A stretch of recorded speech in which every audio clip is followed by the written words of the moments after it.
Hello everyone, this question appears in class 7th NCERT chapter of integers. This is fourth question of its exercise 1.1.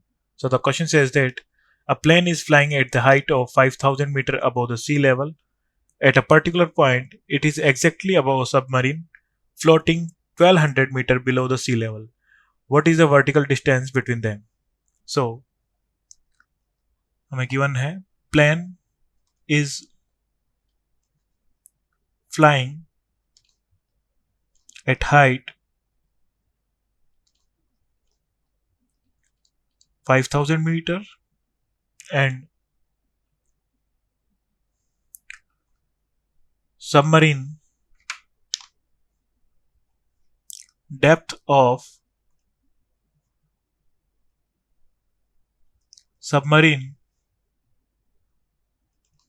ये हमें given है 1200 metre. Then हमें find out करना है what is the vertical distance between them. So vertical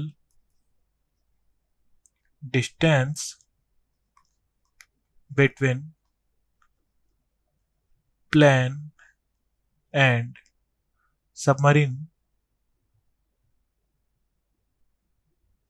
is equal to 5000 plus 1200. ये हो जाएगी हमारी इन दोनों के बीच की डिस्टेंस हो जाएगी this plus this is equal to 6200 meter.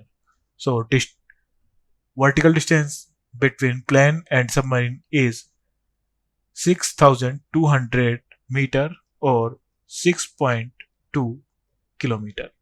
Thank you.